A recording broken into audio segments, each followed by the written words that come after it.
माँ सरस्वती का प्राकट्य वर्णन किन धार्मिक ग्रंथों में मिलता है? तो शुरुआत से अगर हम चलें तो माँ सरस्वती के प्राकट्य और स्वरूप का उल्लेख किसी एक ग्रंथ में नहीं, बल्कि विभिन्न वैदिक, पुराण और उपनिषदिक ग्रंथों में अलग अलग रूपों में मिलता है। प्रमुख ग्रंथ कहा जाए तो हमारे पास शुरुआत की जाए तो सनातन धर्म में सबसे पुराना जो वैदिक है, वैदिक धर्म हमारा, तो उसमें ऋग्वेद में सरस्वती जी को नदी और वाणी की अधिष्ठात्री देवी कहा गया है और इनका वर्णन ऋग्वेद में नदी और वाणी दोनों रूपों में मिलता है। अब ये जो वाक्य की अधिष्ठात्री देवी उन्हें कहा गया, इसको भी हम समझने का प्रयास करेंगे थोड़ा और आगे। ऋग्वेद में सरस्वती को ज्ञान, शुद्धता और प्रेरणा का स्रोत माना गया है।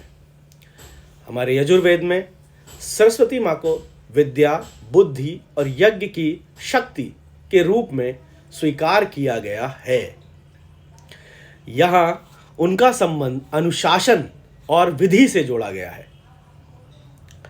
सामवेद में भी माँ सरस्वती का ही वर्णन मिलता है। सामवेद जो कि हमारा संगीत का वेद है, इसमें सरस्वती को स्वर, नाद और संगीत की देवी माना गया है। वीणा और गायन परंपरा से उनका सीधा संबंध बताया गया है। अथर्ववेद में भी माँ सरस्वती को बुद्धि, स्मृति और वाणी की शक्ति कहा गया है।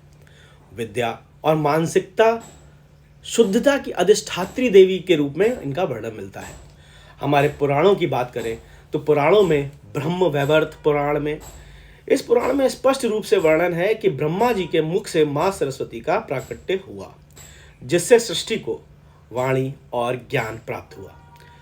मत्स्य पुराण में सरस्वती को ब्रह्मा की शक्ति और ज्ञान से सृष्टि को पूर्ण करने वाली देवी बताया गया। देवी भागवत पुराण में यहां भी मां को सरस्वती को महाशक्ति का एक स्वरूप माना गया, जो ज्ञान, विवेक और चेतना प्रदान करती हैं। अब जो वर्णन मैंने कहा, तो ऋग्वेद में हमारे जो सरस्वती माँ का वर्णन वाणी और नदी ग्रंथ के रूप में मिला, तो ऋग्वेद का जो सूक्त है 6.61.7, उसमें कहते हैं ओम प्रणोष देवी, फिर से ओम प्रणो देवी सरस्वती वाजे भीवर जिनेवती धेनाम वित्र्यवतु। इसका अर्थ है कि हे देवी सरस्वती,